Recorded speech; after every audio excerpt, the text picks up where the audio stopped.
Hoy, en 678, las nuevas medidas económicas y el intento permanente de generar miedo.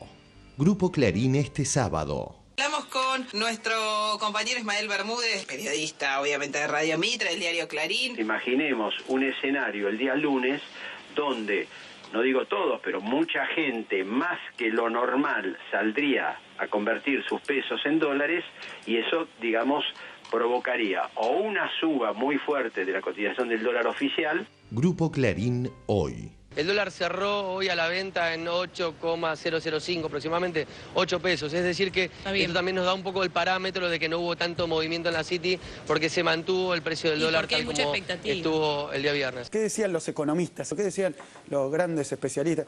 Decían, hay mucha incertidumbre. Eso. Ante la incertidumbre del tipo de cambio oficial, dejaron de vender. Se retiraron la oferta. En economía, lo peor que puede pasar es trabajar con incertidumbre. Decían, hay mucha incertidumbre. Eso. Y yo me daba ganas de decirle, si la estás creando vos, ¿cómo no va a haber? Claro.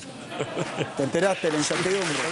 678 mostró cómo Piñanelli le frenó el carro a Bermúdez. Aldo Piñanelli es economista, fue presidente del Banco Central. Hay dos posibilidades, que el dólar suba y que el Banco Central trate de que no pase los 8, pero con una gran pérdida de reservas. ¿Qué es lo que puede pasar hoy a partir de esta comunicación? No va a nada, esta comunicación en el mercado no tiene ninguna incidencia. Usted sabe que las reservas netas, ¿en cuánto están? ¿En 17, 16? No, 26.000 millones. ¿Las netas? Sí. No. Yo ahora, en un rato, tengo acá, ahora lo voy a buscar. Sí, busque lo que quiera. Busco lo que quiera porque tengo un informe. Está hablando con una persona que por fue eso. 8 años administrador de reserva del Banco Central. Yo sé lo que usted me va a decir. Piñanelli, es falso lo que dice Ismael. Si me da no jodamos al país con esas cosas, porque si no se genera algo de una mentira. Las reservas, y yo no soy oficialista y soy bastante crítico de este gobierno, las reservas netas del Banco Central son 26.000 millones de dólares, así que por ese lado no hagan ningún ajuste, porque los economistas liberales se equivocan con eso. Ahora mire le que están haciendo un gran mal al país. Para no quedar como acá, el expresidente del Central se retractó. Y otra cosa pasó ayer en 678, que es que en un momento acusan a Ismael Bermúdez de ser el conspirador principal de todo esto y retratan la pelea con Piñanelli, que ya se ha hecho popular. ¿Qué tal, Piñanelli? Jorge, era Natalia. Hola, buen día. Jorge, antes que nada aclarar que yo tengo, la verdad, una gran admiración por Ismael Bermúdez, tengo un gran aprecio por él y coincido en todo lo que él dice. Hoy me llamó un amigo que es del gobierno y me dice, che, saliste en 678, como si fuera una grata noticia. Digo, uy, que no se enteren mis nietas, qué vergüenza me da, dije yo. Salí en 678 en el estalinismo fascismo del gobierno. Eso sí, de la mentira de Bermúdez sobre la cantidad de reservas, no dijeron nada en la charla de hoy. Usted sabe que las reservas netas, ¿en cuánto están? En 17. Es falso lo que dice Ismael. Si me da no jodamos al país con esas cosas, porque si no se genera algo de una mentira. Cristina con mandatarios en la CELAC decían que iba a descansar. Cristina a Cuba sin agenda. Al menos por 3 días, la presidenta viaja hoy y la cumbre de la CELAC recién empieza el martes. ¿Qué va a hacer en el medio?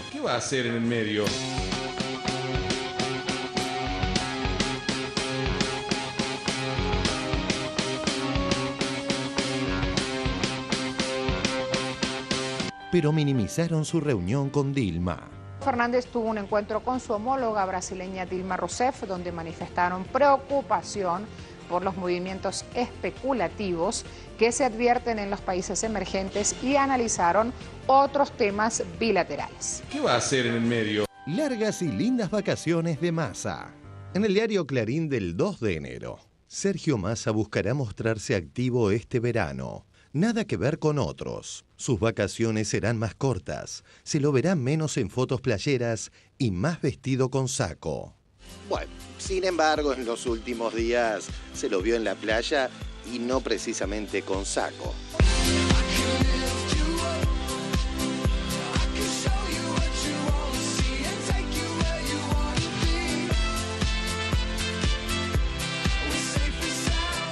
La opinión de un tipo confiable. Doctor Duhalde, más allá de las medidas que se han tomado en las últimas horas, uno tiene la impresión de que estos vaivenes van minando y erosionando la credibilidad de un gobierno. ¿Usted cómo lo visualiza? Estamos en manos de gente que está aprendiendo y eso es muy peligroso. Hay un problema de gestión en la Argentina.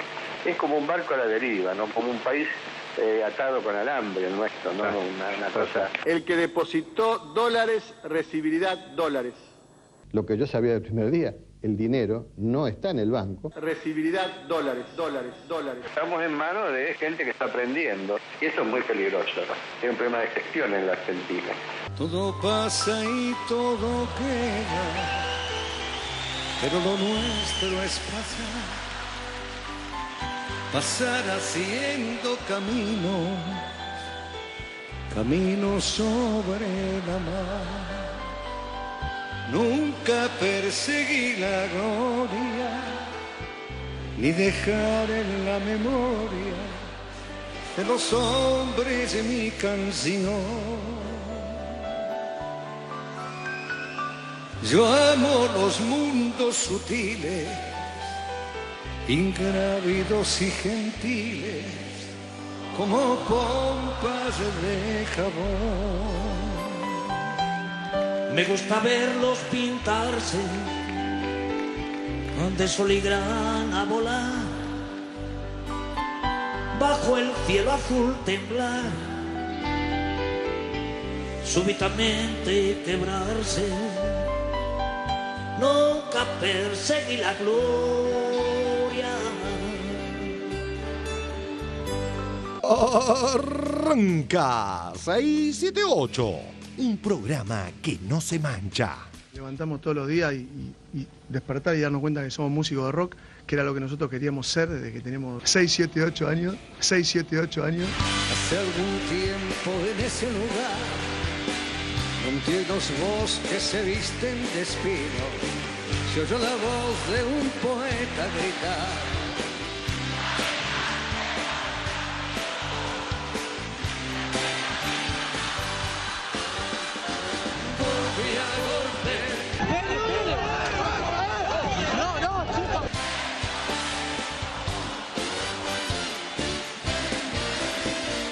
Murió el poeta lejos del hogar, lo cubre el polvo de un país vecino.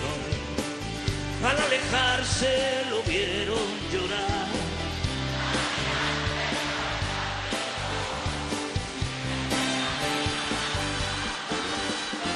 Golpe a golpe,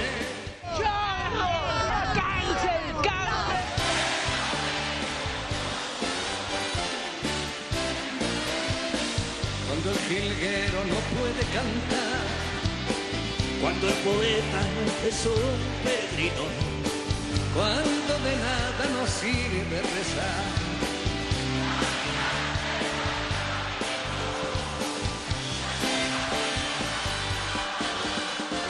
Golpe a golpe, golpe a golpe, golpe a golpe, beso a beso.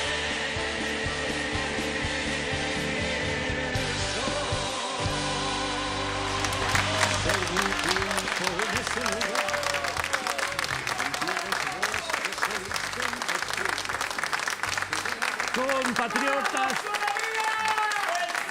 Compatriotas de la Patria Grande, bienvenidos a otra emisión de 678, estrenando la TV pública su lugar legal en la grilla de Cablevisión y en el Día Internacional de Conmemoración del Holocausto, fecha establecida por las Naciones Unidas, recordando la ocasión en que el ejército soviético, el ejército stalinista, ingresó para liberar el campo de concentración y exterminio nazi de Auschwitz-Birkenau, el de los nazis fascistas, época en que stalinistas y fascistas no estaban juntos como en este programa. Buenas noches, compañeros. Vamos a recibir a nuestro invitado de hoy. Se trata del diputado Roberto Feletti. Bienvenido, Roberto. ¿Qué tal? Buenas noches. ¿Cómo están? Roberto Feletti es diputado nacional por la ciudad de Buenos Aires, es el presidente de la Comisión de Presupuesto y Hacienda, es contador público, fue viceministro de Economía de la Nación, tiene una larga trayectoria y es además miembro del Consejo Consultivo del Banco Latinoamericano de Exportaciones. Vamos a ir al primero de los informes de esta noche en 678, que tiene que ver por el intento de generar un lunes negro, como le pasa en general al capitalismo, como le ha pasado en otras crisis, y no es el caso de esta. Pero vamos a ver qué hicieron los medios, en primer lugar. He aquí el primer informe de la noche. las nuevas medidas económicas y el intento por generar terror. El límite inferior para la adquisición de dólares es percibir en conceptos de ingresos mensuales declarados el equivalente a 2 salarios mínimos vital y móvil. Límite inferior, 7.200 pesos, a partir del 1 de enero del año 2014. El límite superior para la adquisición de dólares es equivalente a 2.000 dólares por persona física. Susana, hola Susana. George, ¿cómo estás? No. Podemos comprar dólares, Susana. Pero no, me parece que no. Te digo, podés comprar hasta 2.000 dólares por mes, Susana. A la miércoles. A la miércoles. Los últimos días de la semana pasada pronosticaban un lunes negro que, lamentablemente para los que lo pronosticaban, no se dio. Grupo Clarín hoy. El dólar cerró hoy a la venta en 8,005, aproximadamente 8 pesos. Es decir que esto también nos da un poco el parámetro de que no hubo tanto movimiento en la City porque se mantuvo el precio del dólar tal como estuvo el día viernes. Grupo Clarín, el sábado pasado. Hablamos con nuestro compañero Ismael Bermúdez, periodista obviamente de Radio Mitra, del diario Clarín. Imaginemos un escenario el día lunes donde, no digo todos, pero mucha gente más que lo normal saldría a convertir sus pesos en dólares y eso, digamos, provocaría una suba muy fuerte de la cotización del dólar oficial. El problema que hay es que si todos se comportan de esta manera por la expectativa que se ha generado, se termina produciendo lo que fue en su momento la puerta 12 de River. Diario Clarín de junio del 68. Tragedia en el estadio de River Plate. 70 muertos. Al finalizar el encuentro entre River y Boca y al retirarse el público, se produjo una avalancha en la puerta número 12. Se termina produciendo lo que fue en su momento la puerta 12 de River. Claro. Nos agolpamos todos. No hubo tanto movimiento en la City porque se mantuvo el precio del dólar tal como estuvo el día viernes. ¿Qué decían los economistas? ¿Qué decían los grandes especialistas? Decían, hay mucha incertidumbre. Eso. Ante la incertidumbre del tipo de cambio oficial, dejaron de vender. Se retiraron la oferta. En economía, lo peor que puede pasar es trabajar con incertidumbre. Y yo me daba ganas de decirle, si la estás creando vos, ¿cómo no va a haber? Claro. ¿Te enteraste de la incertidumbre?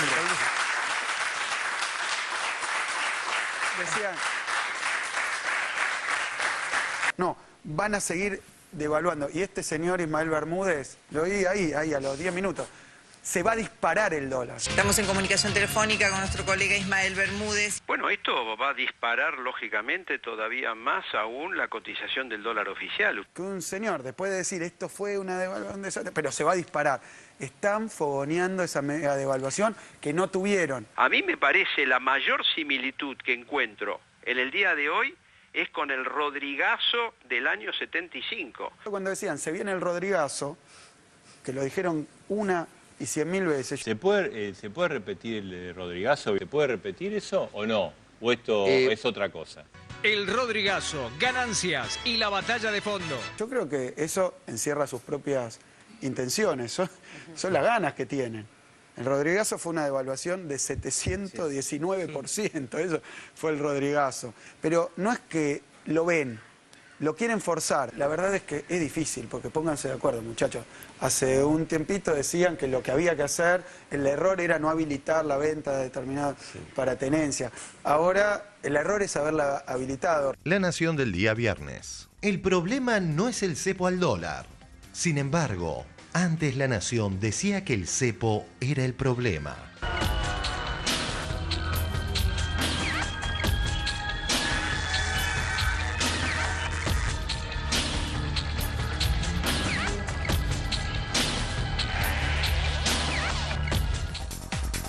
La Nación del día viernes. El problema no es el cepo al dólar. Es muy difícil, ¿no? Porque no hay una discusión.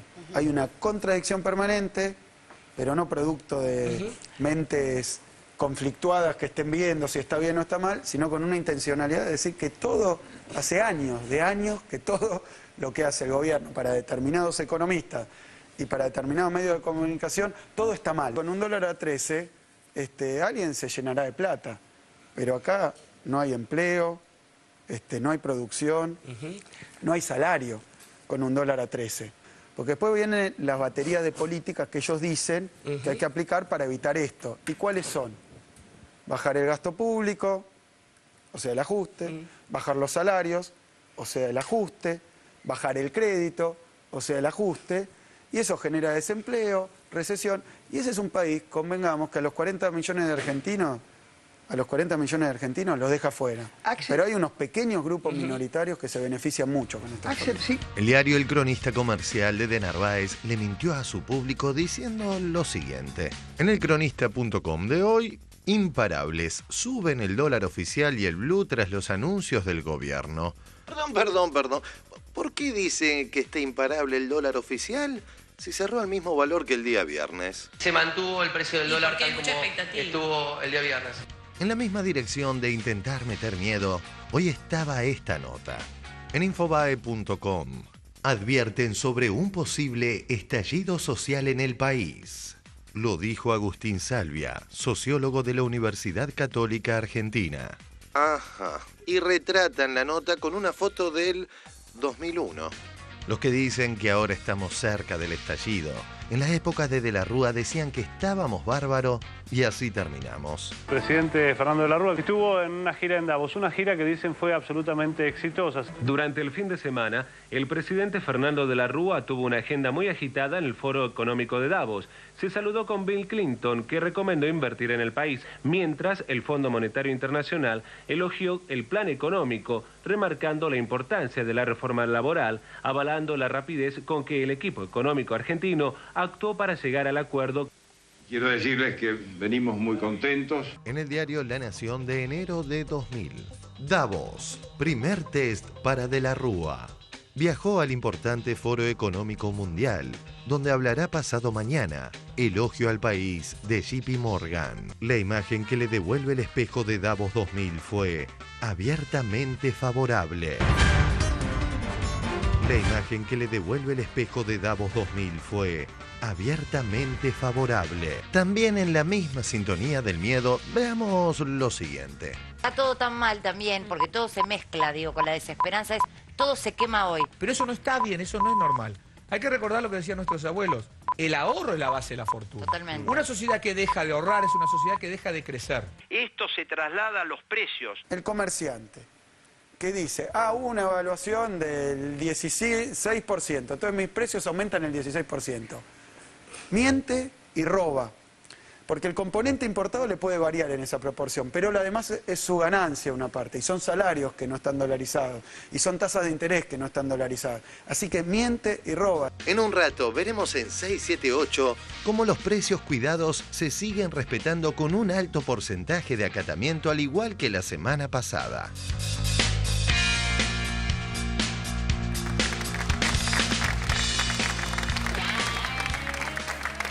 Muy bien, estamos con Roberto Feletti, que es nuestro invitado de hoy. Y Roberto, bueno, la primera de las cuestiones es ver qué pasa con estas medidas. Se sabe que el gobierno tiene una meta de la que no se desvía y va tomando decisiones coyunturales. Lo que no se sabe muy bien es qué buscan los medios, ¿no?, con todo esto. Bueno, por lo pronto hoy fue un día tranquilo y el tipo de cambio se mantuvo de acuerdo a las necesidades de competitividad del gobierno. Digo, me parece que hace 10 años que tenemos una política cambiaria que procura que el tipo de cambio, que el dólar, sea lo suficientemente alto para proteger el empleo de los argentinos, o sea, para que no entren productos importados y perdamos competitividad, como se dice en la jerga.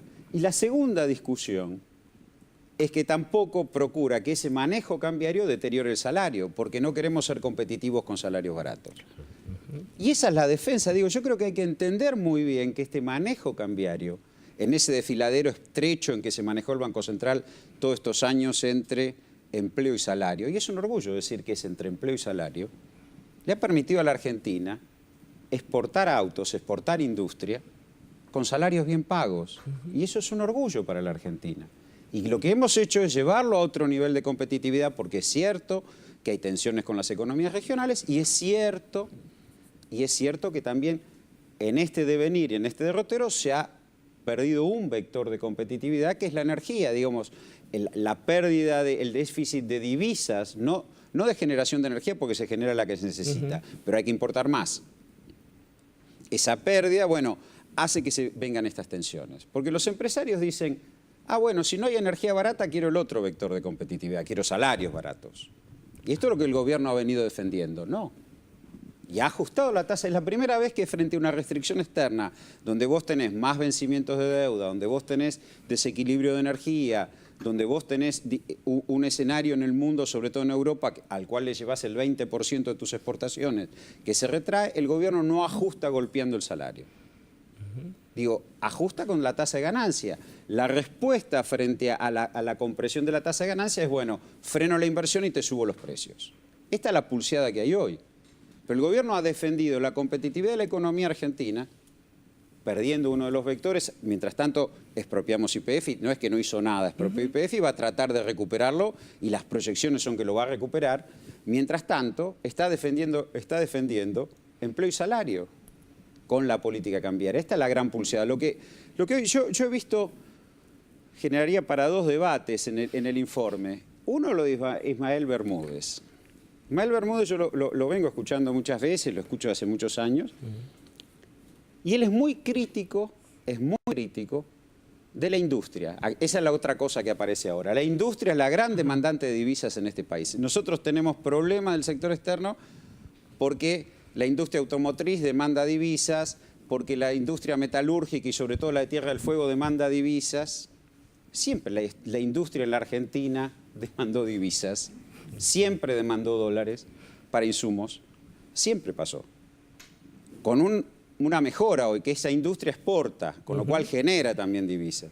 Ahora, no se dice nada que la discusión histórica de la industria en la Argentina es que los que generaban divisas, que era el sector primario, el sector agropecuario, siempre se negaba a financiarla.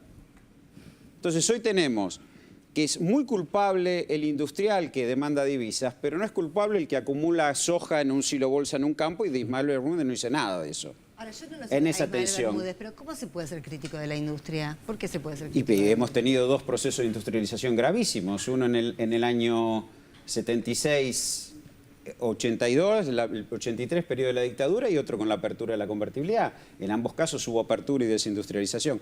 Se es crítico de la industria por dos razones, porque hay un sector dinámico de la Argentina que está conformado por un bloque social, si querés llamarlo agropecuario financiero, que sabe que si le capturan renta a ellos va a financiar la industria. Y además, la industria te genera empleo. En la Argentina, de Perón para acá, el empleo supone mayor sindicalización y cierto nivel de identidad política, lo cual discute otras cosas. Y baja del terror. Obvio, obvio. Entonces, vos te necesitas, ese bloque lo que quiere es ganar dinero, dolarizar su ganancia, transnacionalizarse y que lo dejen importar lo que necesita. Digo, lo hemos vivido en el modelo agroexportador, digo, no vamos. Pero digamos, o la tensión hoy, cuando Bermúdez echa la culpa del desequilibrio externo a la industria, está definiendo una cuestión.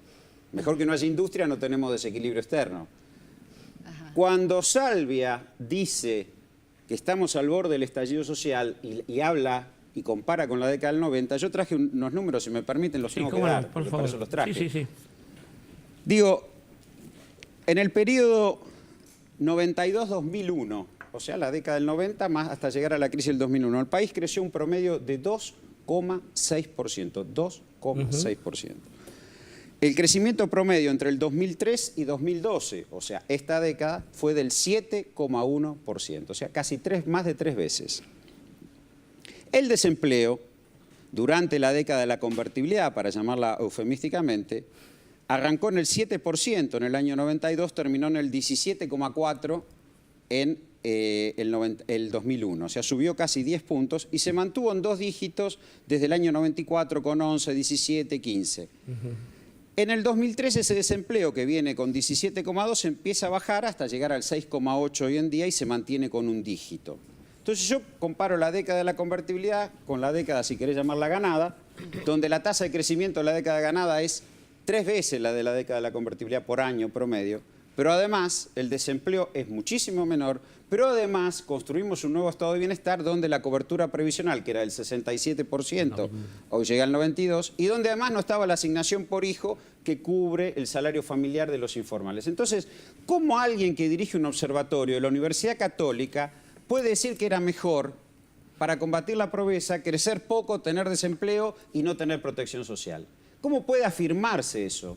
¿Cómo puede afirmarse que hoy estamos peor cuando tenemos más protección social, más empleo y más crecimiento económico respecto a la década del 90? ¿Cómo se puede ser tan impune para decir eso? A mí me gustaría dar un debate con cifras en la mano. ¿Cómo puede ser?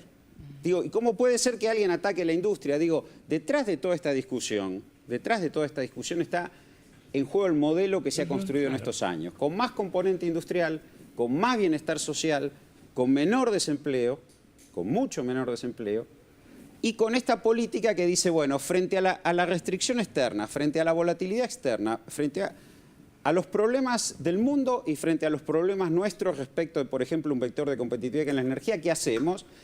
Y enfáticamente, tenazmente, con dificultades, el gobierno fue defendiendo el salario y fue buscando un nuevo nivel de competitividad defendiendo salario y empleo. Entonces, el ataque tiene dos cuestiones. Una, evidentemente, ganar más dinero, recomponer esta tasa de ganancia. Volver a generar un esquema de funcionamiento que se llama valorizar financieramente el capital. Es decir, yo traigo un excedente, lo hago ganar plata y me lo llevo. Y el empleo, el salario... Sí. Eso por un lado, ganar plata, primero. Y segundo, la desestabilización política del gobierno. Obviamente, digo, yo no me voy a extender. Digo, cuando alguien de la Universidad Católica dice que es mejor crecer menos, tener más desempleo y menos protección social porque vamos a tener menos pobres y que ahora tener un estado de bienestar nuevo, tener más empleo, tener más crecimiento económico, nos coloca al borde del estallido social, alguien tendría que discutir qué es lo que está diciendo. Y cuando un analista económico dice que el problema en la Argentina es la divisa que demanda la industria, ¿qué es lo que está diciendo? Y eso agregado a, como bien lo señalaba el ministro de Economía, los agoreros de la incertidumbre, ¿no? Bueno, pero con esa misma lógica no es que teman un estallido social, lo buscan. Lo buscan deliberadamente, pero es que es inconsistente pensar que un país que tiene menor desempleo, que tiene un estado de bienestar nuevo, el gobierno creó, el primer estado de bienestar lo creó el peronismo dependiendo del salario. Hoy hay un estado de bienestar nuevo, donde la protección jubilatoria, la protección previsional y la protección de la niñez y la adolescencia no depende del trabajo. Esto es lo novedoso de la Argentina. Es decir, cuando se arma el plan Progresar, no está diciendo si el padre de ese chico tiene trabajo. Existe esto lo grande y lo novedoso de este estado de bienestar de nuevo cuño que surgió en estos años. Y tenemos más pobres. Digo, esto es lo que me parece que hay que plantearlo con preocupación. Entonces, cuando se plantea todo lo agorero de todos estos años y es una cosa que mañana nos devora el... Digo, hablan de la credibilidad y la confianza. Durante todo este periodo, hasta el 2011 que hubo mercado de cambios libre, hubo salida de capitales. La economía, en el periodo que me tocó ser viceministro, crecía a tasas más altas, al 9%, y también había salida de capitales. Ahora, cuando uno revisa el 2011 y se fija cuánta gente, cuántas personas físicas y jurídicas, porque ahora son solo físicas, compraron dólares, es el 12%.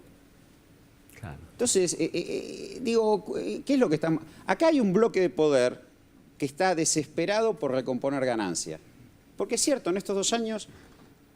frente a la opción de ajustar salario, ajustar tasa de ganancia, se ajustó la tasa de ganancia. La respuesta fue la caída de la inversión y tendría que haber mayor nivel de inversión. Bueno, en esta tensión estamos ahora. Hay un bloque de poder que quiere reconstituir esto. Sumado a todas las cuestiones que asociemos ley de medio, política de derechos humanos y demás, no me quiero extender sí hablar de estas cuestiones que hacen a la cuestión económica. Ahora, el gobierno, y la verdad que, insisto, hay cosas que uno se siente orgulloso, digo, ¿no? No sé, tener industria, exportar autos, hacerlo con un gremio de lesmata bien pago, digo, tiene un mérito grande en esta historia, en esta pelea. Claro. Crear un estado de bienestar y sostenerlo y ampliar derechos me parece que tiene una discusión grande. Bueno, frente a eso hay un embate muy duro y muy fuerte. Muy duro y muy fuerte. Hay que olvidarse, Roberto, que cada vez que se atacó el modelo agroexportador financiero de exclusión, hubo golpe de Estado, golpe militar, hubo cualquier tipo de... La renta agropecuaria no se toca. No se toca, bueno. Exactamente. Querido Edgardo Moca. Sí, se desprende, creo, muy claramente de lo que dice Roberto, que lo que estamos es en una disputa por el poder.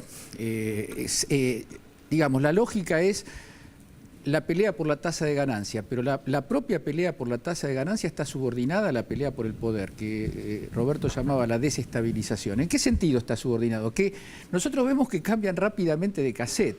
La medida que antes pedían ya no les gusta, porque el problema es que no les gusta esta anomalía.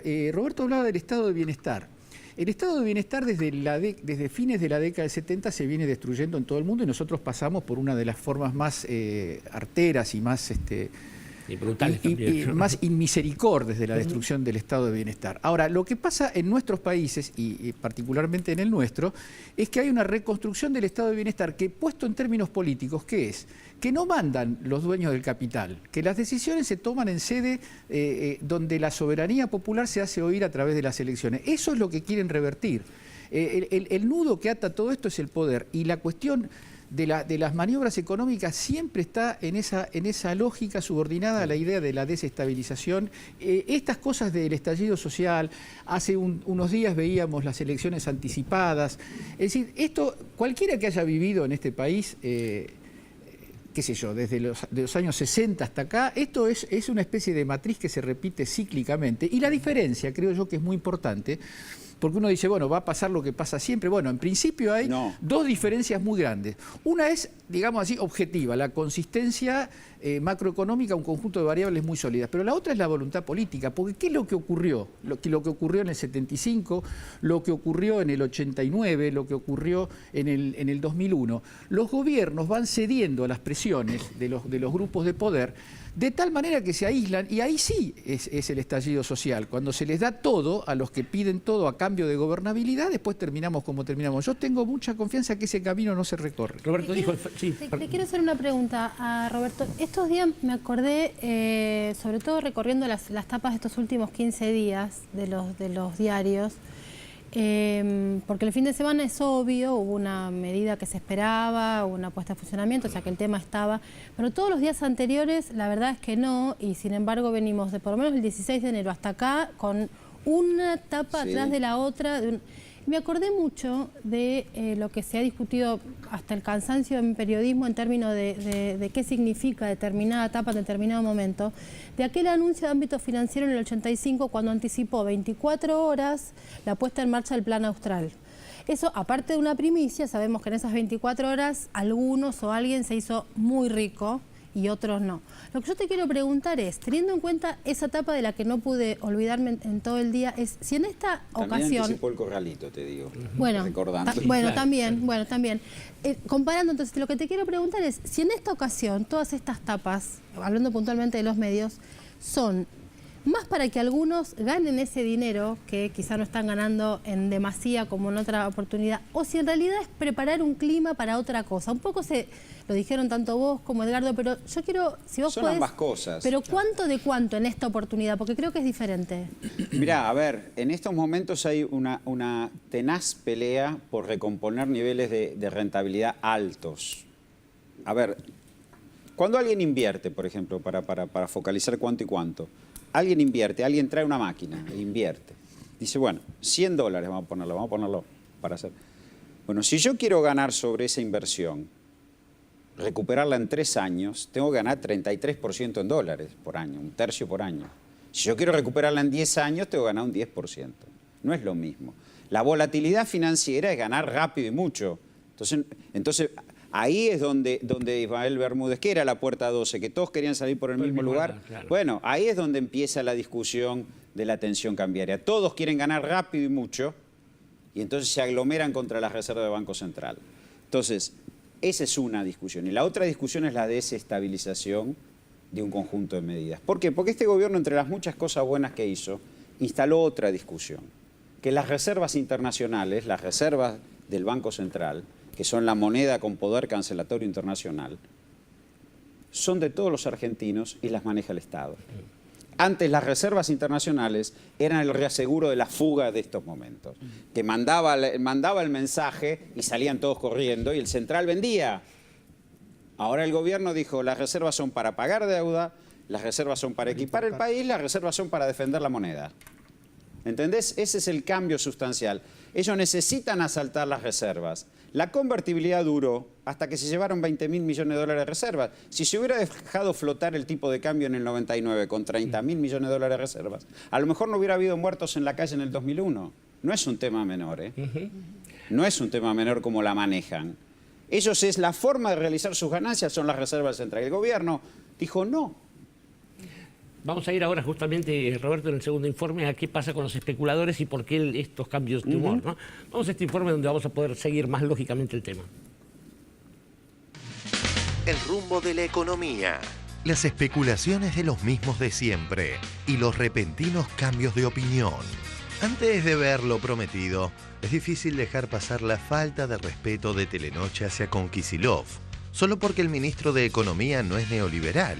Imagínense que hasta Paluch condenó las chicanas del noticiero de Clarín.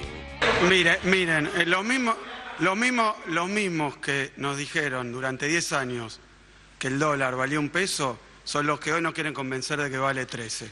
Así que saquen sus propias conclusiones. Muchas gracias. Por esta frase, Telenoche dice que Kicillof agredió a periodistas. Axel Kicillof. Quedó más que claro su profundo desprecio hacia los periodistas y hacia la comunicación de los actos de gobierno. Qué duda cabe, el joven ministro de Economía pasó una muy mala noche, razones no le faltan, convengamos, y en cuanto vio periodistas en la sala... Tweet del periodista Javier Romero. Queremos preguntar. Mirá cuántos periodistas había esta mañana durante los anuncios. Y en cuanto vio periodistas en la sala, volvió sobre sus pasos, entró a cuadro y se despachó con una frase enigmática y altisonante, pero dicha con un tonito que mezclaba soberbia y resentimiento. El ministro quedó rojo de furia adolescente. Kicillof es un hombre muy informal. Y los jóvenes del equipo económico sin corbata. ¿Pero quién es este joven que se permite presentarse sin corbata entre empresarios? Kicillof es un hombre muy informal. Y acaso por el peso de alguna medalla que le colgaron en la Facu, tiene actitudes de una descortesía que hará historia. Está claro que con el ejercicio del poder su catecismo marxista se está deshilachando.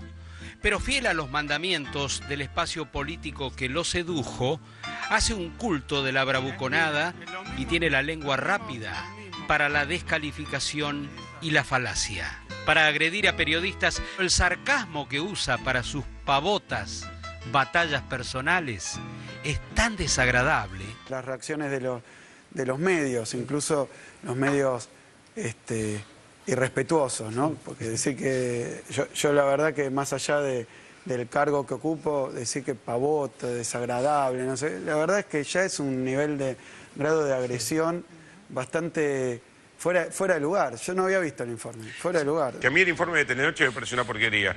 Yendo a lo prometido, llamó la atención cómo Eduardo Bussi primero dijo que le gustó la medida y al otro día tuvo que alinearse con los que se oponen a todo. Me parece que es un paso positivo. Si se habla estrictamente del tipo de cambio, esta es una medida que es positiva. Y al otro día... ¿Cómo le va, Bussi? Buen día. ¿Cómo vio la decisión que ayer anunció el Gobierno Nacional? Hemos visto con incertidumbre, porque no queda claro qué tipo de cambio vamos a tener, a qué valores. Y después hemos visto este nivel de improvisación, porque eso es lo que claramente van mostrando, ¿no? Una improvisación tras otra. Ojo que con esta medida, porque pueden llegar a provocar algo parecido a la 125 en el 2008, porque nadie quiere que le sigan metiendo la mano en el bolsillo. Esta es una medida que es positiva. ¿El campo está presionando por más devaluación?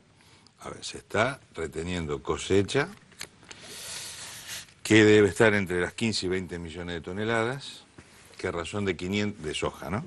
Que a razón de $500 la tonelada son 10.000 millones de dólares. 8.000, 7.000, 8.000 o 10.000. Dependerá de cuánto queda, pero más de 15 millones seguro de toneladas. Que es lo que está en manos de productores grandes, que tienen espalda, acopios, y que en todo caso no se está comercializando porque en este momento hay una dificultad de compra de dólares, una dificultad de compra de dólares y de conciencia cierta de que hay un retraso cambiario, Hemos visto con incertidumbre, ojo, que con esta medida, porque pueden llegar a provocar algo parecido a la 125 en el 2008. Teníamos la chacra chica y tenía... ¿Chica cuántas hectáreas? 55. ¿La seguís teniendo? Sí, claro. 55 hectáreas ahí valen $1 millón y pico de dólares. Sí. O sea, son millonarios en dólares. Sí, pero pobre en pesos. O sea, son millonarios en dólares. Sí, pero pobre en pesos. Vamos a poner la cosa clara. No parte... cualquiera es millonario en dólares. Bueno. En la misma sintonía, el expresidente del Central el viernes le había frenado el carro al economista de Clarín, Bermúdez. Aldo Piñanelli es economista, fue presidente del Banco Central. Hay dos posibilidades: que el dólar suba y que el Banco Central trate de que no pase los 8, pero con una gran pérdida de reservas. ¿Qué es lo que puede pasar hoy a partir de esta comunicación? No va a nada. Esta comunicación en el mercado no tiene ninguna incidencia. Usted sabe que las reservas netas, ¿en cuánto están? ¿En 17, 16? No, 26.000 millones. ¿Las netas? Sí. No. Yo ahora, en un rato, tengo acá, ahora lo voy a buscar. Sí, busque lo que quiera. Busco lo que quiera porque tengo un Está informe. hablando con una persona que por fue eso. 8 años administrador de reserva del Banco Central. Yo sé lo que usted me va a decir. Piñanelli, es falso lo que dice Ismael. Si me da no jodamos al país con esas cosas, porque si no se genera algo de una mentira.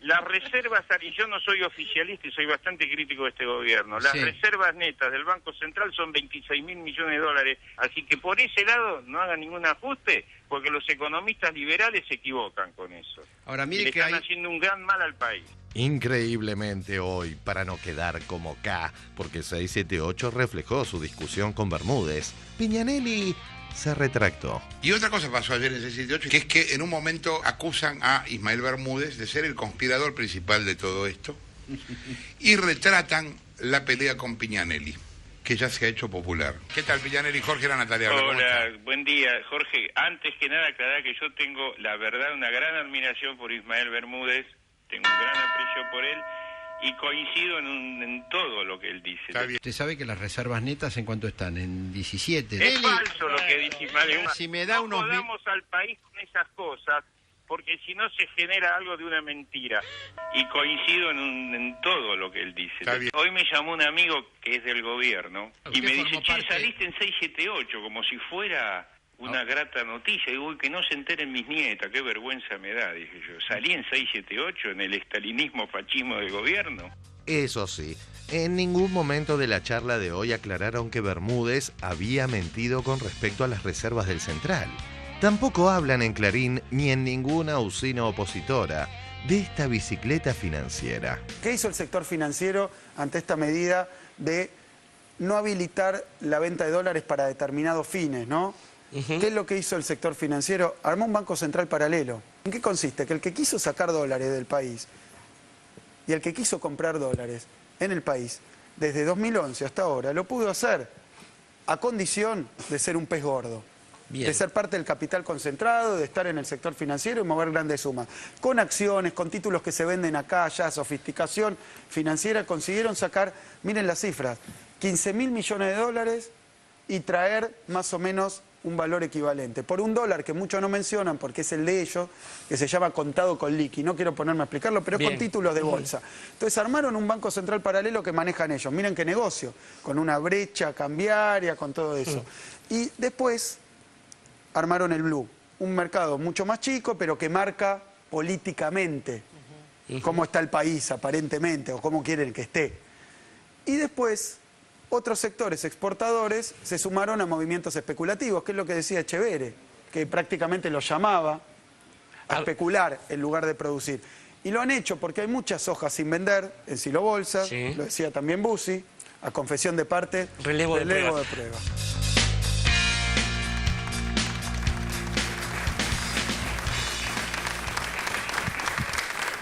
A uno lo asalta la tentación de comentar los desatinos del pobre Mario Marchicha en los informes de Telenoche. Como decir, cuando descubrió que había periodistas en la sala, en una conferencia de prensa, ¿qué se puede esperar? Ornitorrinco, no sé. Pero bueno, vamos a ir a lo que es central y político en este asunto, Roberto Feletti. No sé si quedó claro la idea esta de... dos cuestiones. Una, mi solidaridad con el ministro por la agresión, ¿no? Porque fue una agresión a un ministro. 2, yo me siento orgulloso de estar en 678, no me da vergüenza. Muy bien. Pues parte de la historia. Es más, espero que mi hija me esté viendo. No, pero digo, lo que hablábamos antes de las reservas, fíjate que molesta que nosotros habilitamos, la medida habilitó comprar reservas a personas físicas. Guarda, no se la están llevando los grandes, las reservas atesoran el inversor minorista. Hasta eso les molesta. Hasta eso los embroma. Porque sienten que las reservas son parte de ellos, son la posibilidad de realizar sus ganancias. Y que el Estado, si no alcanzan, que tome deuda para financiar nuestra fuga. Esto pasó. Insisto, de la convertibilidad se podía haber salido en el 99, 30.000 millones de dólares de reservas, se salió con 10.000, 2 años después muertos en la calle. Pero alguien se llevó esos 20.000. Digo, esto hay que entenderlo muy bien. Ahora, volviendo al tema de la cuestión especulativa y las incertidumbres, yo digo, los trabajadores hoy tienen mucha incertidumbre sobre su futuro. Sí, tienen incertidumbre sobre cómo va a ser su salario, no si van a perder el puesto de trabajo o no sobre su empleo. Incertidumbres. Digo, las tasas de inversión en la Argentina siguen avanzando, hay gente que sigue invirtiendo, hay empresarios que siguen invirtiendo, se sigue produciendo. Es una crisis rara porque es una crisis que se patentaron casi 1 millón de autos el año pasado, ¿no? Y electrodomésticos 4 millones, entre heladeras, lavarropas, es extraño. Digo, me parece que hay que ver esto. Se calcula 11 millones de personas que se movieron en lo que va de diciembre y lo que va de enero, casi una cuarta parte del país. En circuitos turísticos locales. Digo, me parece que lo que se está buscando acá, insisto, es una cuota de desestabilización, pero también una cuota de recomposición de un viejo modelo de ganar plata, que no tenga que ver con valor agregado, con empleo, con lidiar con los premios. Claro. Me parece que también está en discusión estas cuestiones. Digo, lo dice Bussi, lo dijo el ministro, a confesión de parte, lo hablábamos antes. ¿Nos molesta que la industria demande divisa o no nos molesta que un tipo se plante sobre 6, 7 millones de toneladas de soja? Digo, en una producción de 50, de 47, 48 que hay. Digo, no, me parece que hoy estamos en este punto de pulseada y en este punto de tensión. Sí, yo también quisiera correrme, porque las comparaciones no son buenas, quisiera correrme de todo lo que pasó entre el Rodrigazo y el 2001, entre el 75 y en esos 20, casi un poco más de 25 años, porque el esquema productivo actual, la situación del Estado argentino actual no tiene nada que ver. Si algo ocurrió en estos 10 años de bueno es que se cambió absolutamente la forma de funcionamiento de la economía. Primero, el país no está endeudado. El país no está endeudado. O sea que efectivamente se redujeron las reservas que había de 50.000 a 30.000. Pero el 75% pagó deuda. Tenemos menos reservas, pero tenemos menos pasivos. Primero. Segundo, tiene una base industrial importante. Tercero, en el 2013 se le vendió al mundo 83.000 millones de dólares. Es un país, para un país que está aislado del mundo, vender 83.000 millones de dólares, de los cuales 28.000 fueron industria, de los cuales 2/3 fueron a Sudamérica. Digo, me parece que, no sé, Argentina es el número 25 por tamaño de su economía en el mundo. O sea, en un concierto de 200 países, aproximadamente 198 creo que hay, es el tamaño número 25, es un país de ingreso medio. Me parece que hay un bloque dominante que repudia la moneda. No nos deja tener divisa. La divisa, la moneda es la expresión de los bienes de este país. Ahora, este país es mucho más que una cosecha de soja. Y desde ahí hay que plantearlo. Hay desequilibrios, hay discusiones, pero me parece que hay un sector dominante que no acumula en la Argentina y que lo ha tomado como práctica por esos 25 años que hablamos. Y esta me parece que es la gran pulseada y la gran discusión. Ciertamente, sin olvidar lo que decíamos estos días, ¿no? El Banco Central en un papel nuevo, los planes, cómo progresar, que es el último de ellos. Dante Palma, lo interrumpí justito en el bloque yo te pasado. interrumpí, sí, yo estuve mal. No, vos no, yo, en este caso. Después nos peleamos, vos usas corbata, a diferencia de Kicillof, ¿eh? Porque soy más viejo. Es un patrimonio de los viejos usar corbata. No, yo le quería preguntar a Roberto, porque digo, dejando de lado el 2013, los años anteriores, la devaluación del peso fue mucho más pequeña que lo que se dio últimamente. En algunos años 4%, otros 7%, sí. A lo sumo 15%. Ahora, ya desde 2013, o del 1 de enero al 2013 acá, fue más o menos un 60%. La pregunta sería, esto por lo menos así como está expresado pareciera un cambio de política, por decirlo de algún modo, del gobierno. Entonces digo, la pregunta es, ¿esto fue una decisión voluntaria del gobierno o en realidad el mercado lo ha llevado a un callejón tal que no le quedó otra más que hacer esta devaluación? No, me parece que el gobierno, el segundo mandato de la presidenta arranca con lo que llamamos la restricción externa. Arranca primero con un nivel de vencimientos de deuda importante, digamos, el haber reestructurado. En el 2005 se reestructura el 76% de la deuda, se completa el 93% en el 2010, ahora todos esos vencimientos empiezan a caer hacia el 2012. Segundo punto, decíamos antes, la energía que era superavitaria en divisas es crecientemente deficitaria, 6.000 millones de dólares. Y después tenés un desequilibrio con Brasil, ahí hay que discutir mucho, creo que el encuentro de la presidenta con Dilma es muy importante, es muy difícil pensar política industrial sin Brasil, también había otro desequilibrio. Bueno, frente a esa restricción externa, el gobierno, algunos planteaban, y probablemente a lo mejor puede discutirse ahora, la famosa vuelta a los mercados, la normalización externa, financiar el desequilibrio, y el gobierno elige una visión de autofinanciamiento. ¿Por qué la elige? Por una lectura de la realidad internacional, que no es del todo equivocada, digo, ojo, la salida de Bernanke de la Reserva Federal y su reemplazo puede cambiar la política de tasa de interés barata. Yo tengo una opinión que creo que no, es mi opinión, porque ellos todavía necesitan licuar deuda interna, necesitan tasa de interés barata para Estados Unidos. Pero no importa, el gobierno decide autofinanciarse, para eso tenés las reservas, para eso acumulaste, tenés tus ahorros, vas pagando deuda, vas afrontando. Bueno, se llega a un punto también que en ese punto hay que corregir cuestiones y buscar, ¿por qué? Porque también en el Congreso uno de los diputados de las provincias cuestionaban un poco por la caída de demanda europea, producciones regionales, no quiero nombrar ninguna porque si no alguno, pero sí las producciones regionales estaban afectadas. Entonces buscás un nuevo piso de competitividad, ¿por qué? Porque buscás un mejor ingreso de divisas, una recomposición del nivel de reservas, iniciar una nueva etapa con más capacidad de manejo para el Banco Central. Controlada. Digo, pero también es importante situar, y que es lo que circula entre muchos empresarios, es cierto que se aceleró el proceso de devaluación, buscando este nivel de competitividad, porque vos todavía no lográs recuperar la energía. La energía barata te permitía un mejor manejo del tipo de cambio, porque no es razonable, porque si no ponemos el tipo de cambio muy alto y ahí haces polvo los salarios, digo, esto te da otro manejo. Bueno, la estrategia de autofinanciamiento ahora requiere un tipo de cambio más alto para ser más competitivo, y confiar en que podamos recuperar la producción de gas y petróleo y confiar en que Brasil también recupere su crecimiento, porque buena parte de nuestras ventas al mundo en industria dependen de Brasil y su capacidad de comprar de los brasileños. Y bueno, en esas discusiones el gobierno está y la pelea, y con eso construye una agenda nueva de la nueva etapa.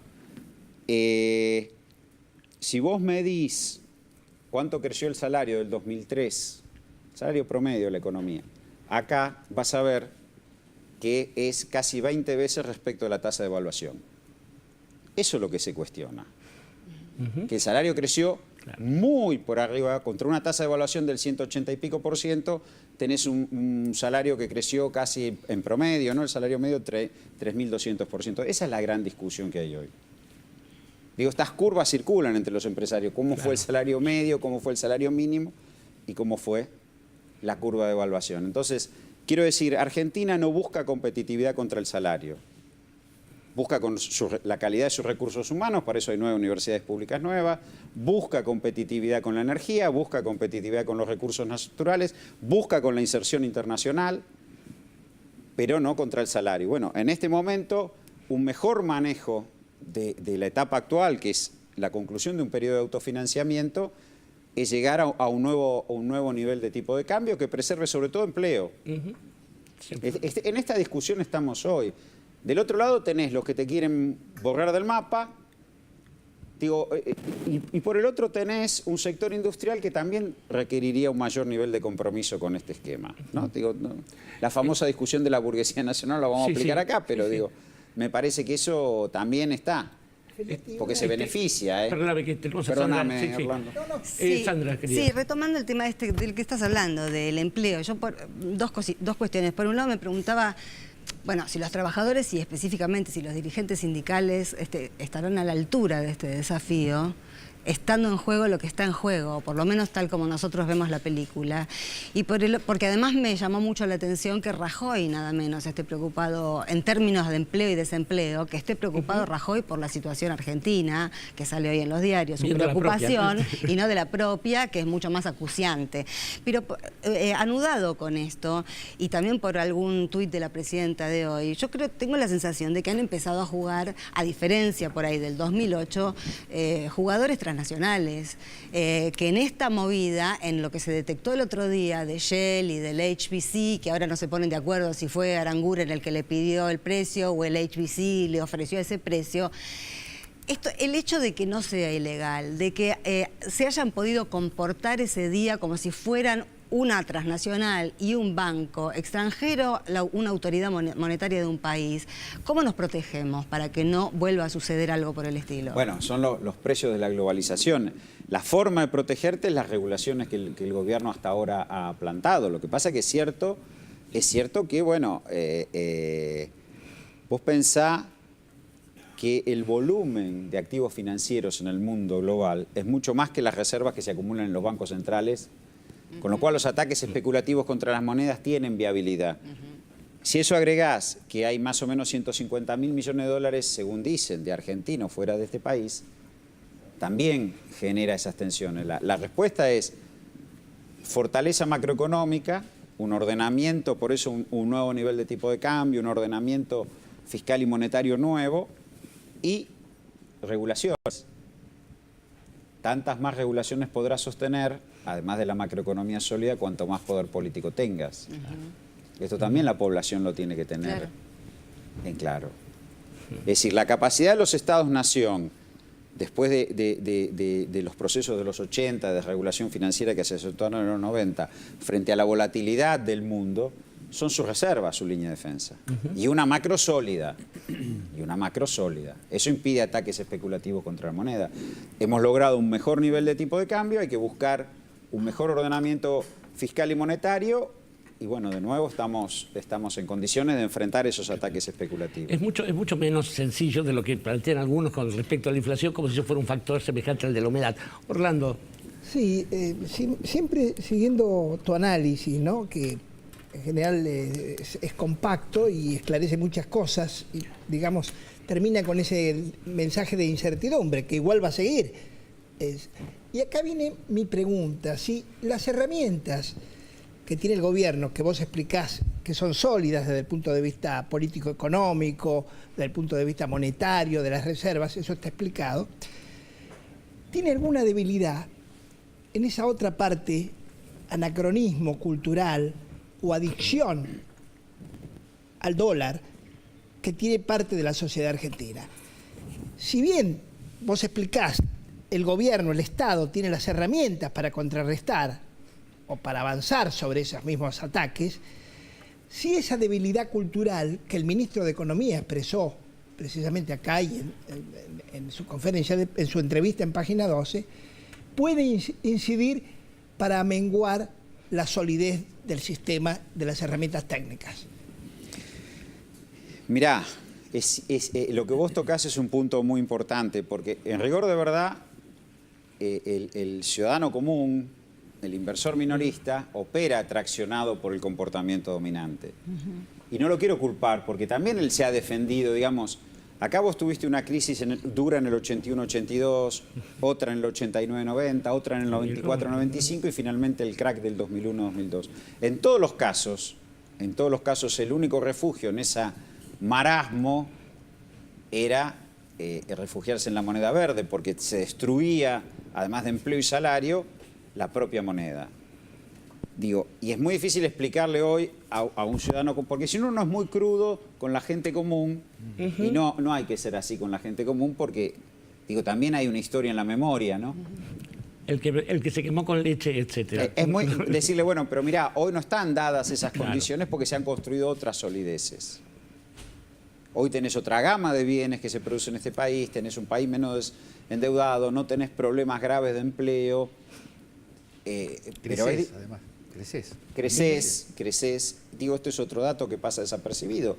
El 2002 se creció 1,9. Este año se va a crecer, todavía no están dadas las cifras, pero en torno al 4,5%. Digo, el país sigue creciendo. Entonces, frente a ese escenario es muy difícil hablarle a la población, aún una población que, como te digo antes, no más del 15% accede a la posibilidad a comprar. Entonces, pero sí existe un factor cultural, producto de las crisis recurrentes, donde la gente sufrió el golpe en la espalda de lo que fue un dolarazo, un crack. Entonces es lógico ese comportamiento. También es real que han aparecido otros activos, ¿no? Algunos el ladrillo, otros los autos, digo, ha habido los bonos de YPF, digo, ha habido, tal vez nosotros debiéramos crear más instrumentos, pero digo, ha habido un cambio de lógica en el refugio. Ahora, también a lo largo de todos estos años, en general la gente le ha ido bien, digamos, el trabajador sabe que mantuvo su empleo, que le aumentaron el salario, el jubilado le aumentaron su jubilación, va en un escenario de progreso. Eso también ayuda a calmar ánimos, más allá de la dinámica que tiene los medios. Digo, hay un tiempito para confiar. Creo, Roberto, que es interesante ver también qué pasa con esto de lo regional y nuestra inscripción en eso. A ver si podemos ver el informe de la presidenta en la CELAC. Vamos al tercer informe de hoy en 678. Cristina en la CELAC. Primero decían que no iba a ir. Decían que yo no iba a ir a la CELAC por cuestiones de salud, de las tantas mentiras que han dicho. Cristina no va a Cuba. Está analizando si se justifica el viaje de Cristina Kirchner solo a Cuba. ¿Pero qué plantearon? No, es por el problema de la salud de Cristina. Porque querían crear una sensación en los argentinos de que yo ya no podía más. Y la verdad que he tenido algunas dificultades, pero yo quisiera ver cómo estarían algunos si hubieran tenido las mismas dificultades que yo y gobernar en el país de 40 millones de argentinos. Querría verlos. Vamos a ir a la CELAC, se van a tratar importantes temas. Venezuela va a proponer el ingreso a CELAC de Puerto Rico, de los movimientos independentistas y tantísimos otros temas que vamos a tratar de la realidad global, latinoamericana y de este mundo tan complejo que tenemos hoy y de este rol que tenemos que jugar desde la América del Sur. Después machacaban con que se iba a descansar o algo parecido. Cristina a Cuba sin agenda. Al menos por 3 días. La presidenta viaja hoy y la cumbre de la CELAC recién empieza el martes. ¿Qué va a hacer en el medio? ¿Qué va a hacer en el medio?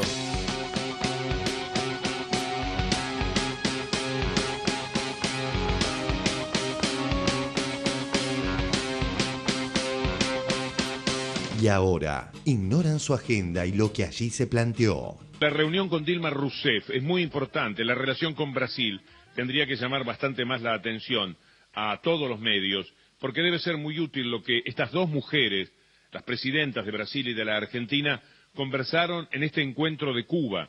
Se entiende por qué adelantó el viaje. Fernández tuvo un encuentro con su homóloga brasileña Dilma Rousseff, donde manifestaron preocupación por los movimientos especulativos que se advierten en los países emergentes y analizaron otros temas bilaterales. ¿Qué va a hacer en el medio? Como siempre, felicitemos a Longobardi porque ganó el premio al más agresivo.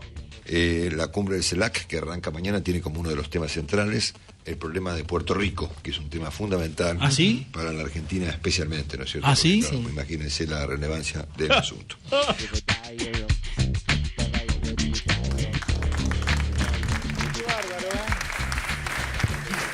Digo, nos asombramos nosotros que lo vemos todo el tiempo, Roberto Feletti creo que también, ¿no?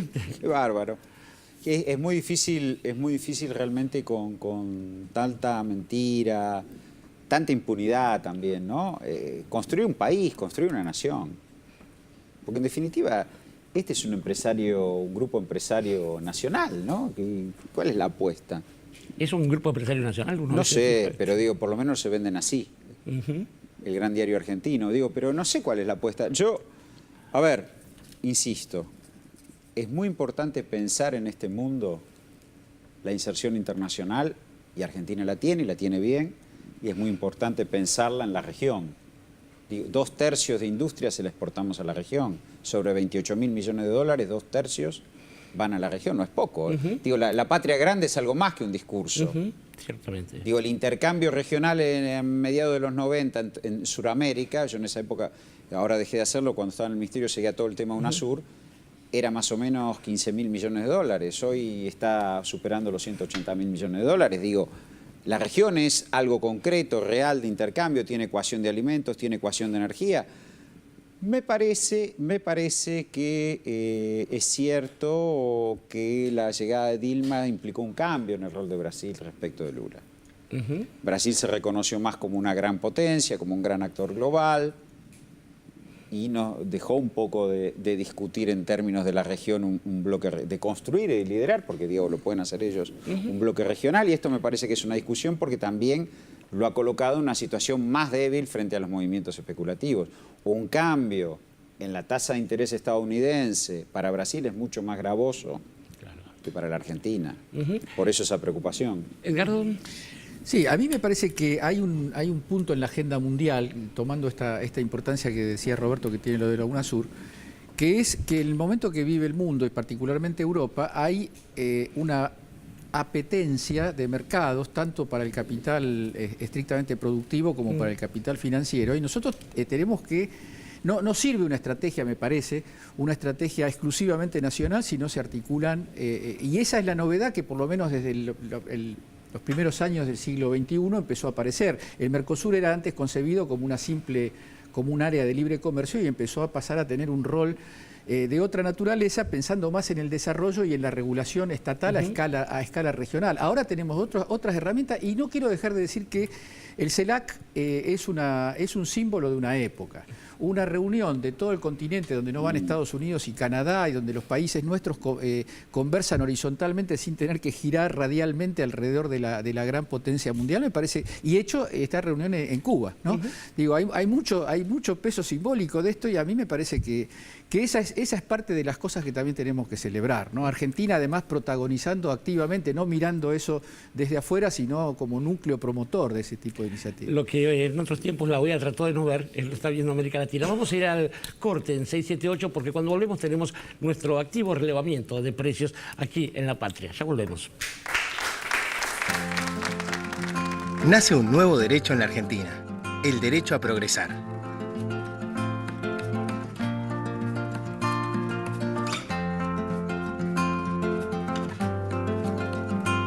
Soñamos un Estado que esté con vos, acompañándote en cada momento importante de tu vida. Por eso nace Progresar, el programa de respaldo a estudiantes de Argentina. Si tenés entre 18 y 24 años, estás sin trabajo, trabajás informalmente o ganás menos del mínimo vital y móvil, y tu grupo familiar se encuentra en la misma situación, pero estás lleno de ganas de empezar a estudiar o de continuar tus estudios, Progresar es para vos. Es una ayuda económica para que termines el primario o el secundario, arranques o continúes un oficio, una carrera terciaria o universitaria en establecimientos públicos. Son 600 pesos mensuales para que inviertas en tu educación, certificando tu condición de alumno regular y realizándote controles de salud. Informate ingresando en progresar.anses.gov.ar. Progresar es tu país creyendo en vos, en tus ganas, en tu esfuerzo. Progresar es tu derecho. Progresar, programa de respaldo a estudiantes de Argentina. Presidencia de la Nación. Si luchaste por